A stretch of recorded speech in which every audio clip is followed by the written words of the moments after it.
दशरथ गवन सुहावन कहो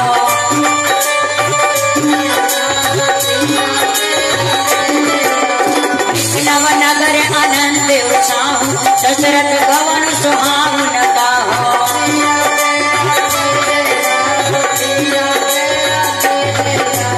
बहुत दिवस बीते बाटे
आज दशरथ जी महाराज को जाना जनक जी महाराज को अच्छा नहीं लगता।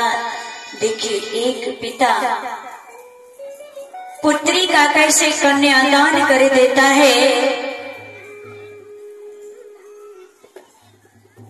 कन्यादान कहा जाता है प्यारे बाप के लिए बहुत बड़ी उपलब्धियां होती हैं। जिस घर में अगर बेटी ना होना तो वो पिता कहलाने के अधिकारी नहीं होते। ध्यान से सुनिएगा। इसलिए आप किसी न किसी बेटी को कन्यादान जरूर करिए, या तो भाई की बेटी हो, या तो बहन की बेटी हो, देवरानी की बेटी हो, बुआ की बेटी हो, या सीता माता का कन्यादान करिए। एक बेटी को कन्यादान जरूर करना चाहिए, क्योंकि जिस बाप के घर में यदि बेटी ना होना तो समझना पूर्व जन्म का कोई न कोई उनका पाप होगा, जिनके घर में बेटी नहीं होगी।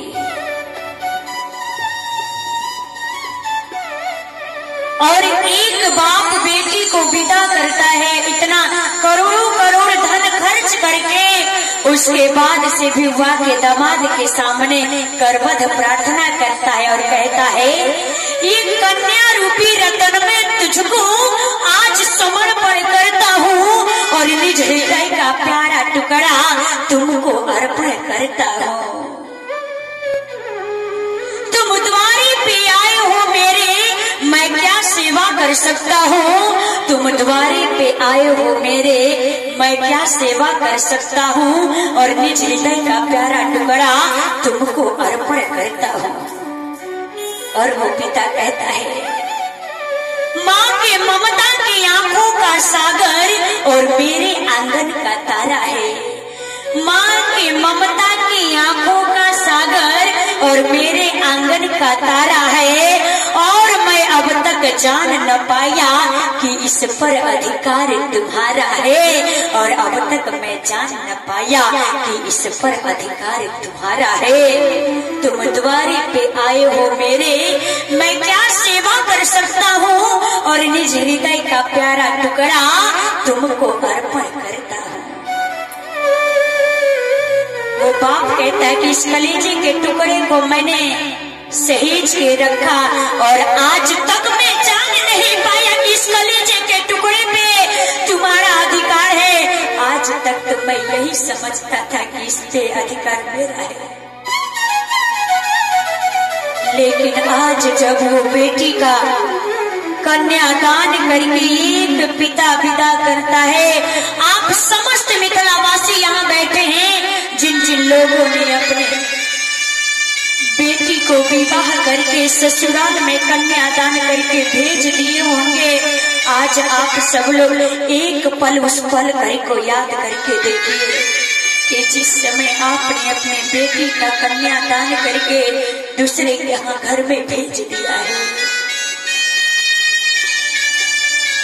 और कन्यादान के बाद बेटी को डेहली पुजवाया जाता है, और अंतिम बार जब डेहली पुजवाया जाता है तो वो बेटी कहती है कि हे पिताजी, क्या सच में मुझे आपने पराया कर दिया क्या? हे पिताजी, कन्यादान के बाद मेरा कोई स्थान नहीं है इस घर में। कन्यादान हुआ जब पूरा, आया समय विदाई का, हंसी खुशी सब काम हुआ था, सारी रस में अदाई का।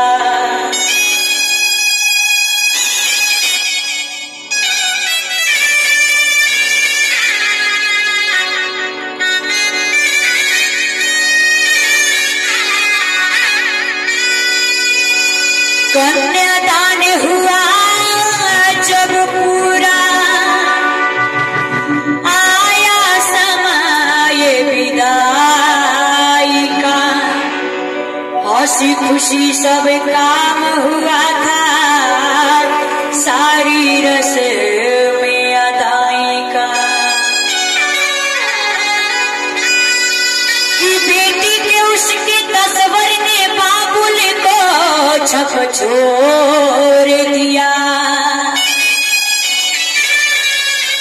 कि बेटी के उसके तस्वर ने बाबुल को झकझोर दिया। पूछ रही थी पापा तुमने क्या सच मुझको छोड़ दिया?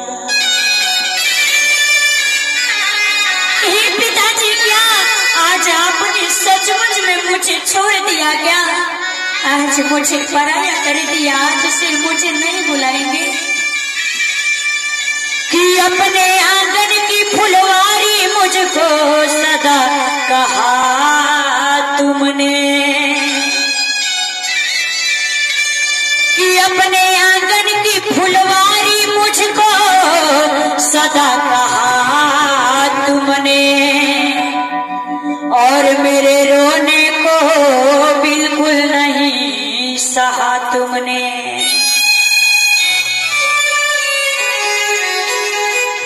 हे पिताजी, यदि पहले मेरे आंख से एक आंसू भी निकल जाता था तो आप मेरे आंसू को सहन नहीं कर पाते थे। थोड़ा स्कूल से आने में देर हो जाता था तो कहां से कहां फोन लगा देते थे मुझे पता लगाने के लिए, और आज मेरे रोने का बिल्कुल ध्यान नहीं है पिताजी। क्या इस आंगन के कोने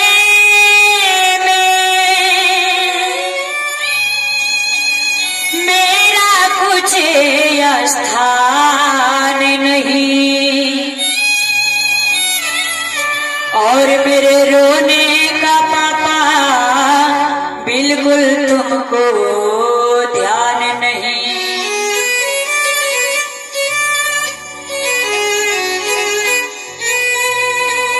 जब बेटी विदा होकर के जाती है, अंतिम बार डेहली पुजवाती है, तो क्या कहती है कि देखो अंतिम बार डेहली लोग मुझे पुजवाते हैं,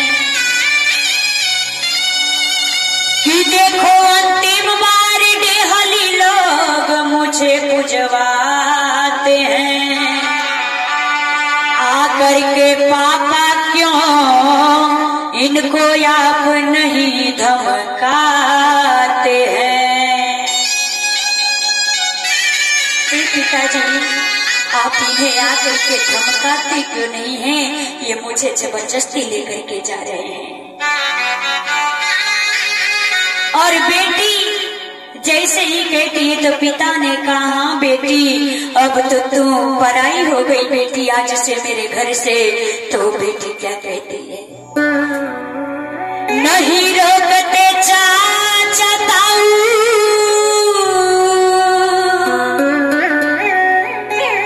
भैया से भी अब आस नहीं, नहीं रोकते चाचा ताऊ, भैया से भी अब आस नहीं, ऐसा भी क्या निष्ठुरता है कोई आता पास नहीं, ऐसी भी क्या निष्ठुरता है कोई आता पास नहीं, ऐसी भी क्या निष्ठुरता है कोई आता पास नहीं। और आज बेटी के विदाई के समय द्वार द्वार से बुलावा आता है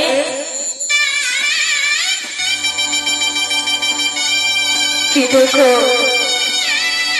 अब बिटिया की विदाई होनी है। दशरथ जी महाराज कहते हैं कि अब आप विदा करिए, क्योंकि अब बेटी को हम विदा करके लेके जाएंगे। जिस तरह से आप यहाँ मिथिला के कार्यों को देखते हैं वैसे ही हमें अपने अवध के कार्यों को देखना है। जनक जी महाराज ने सुना कि बेटी की विदाई होगी, कह दिए कि तैयारियां करो, क्योंकि बेटी की विदाई आज ही होनी है। आज सारे साज को सजाइए। माता सुनैना आज पुत्री को नारी धर्म का उपदेश देती हैं कि हे पुत्री कोई गलत काम मत करना। यदि कोई पुरुष गलत काम कर देता है तो एक कुल की मर्यादा भंग होती है, यदि कोई स्त्री गलत काम कर देती है तो दो कुल की मर्यादा भंग होती है। आज ओ बेटी ससुरे में रही तो चांद बन के, ससुरे में रही तो चांद बन के, सबके पुतरी की बीचवा परान बन के, सबके पुतरी की बीचवा परान बन के, बेटी ससुरे में रही तो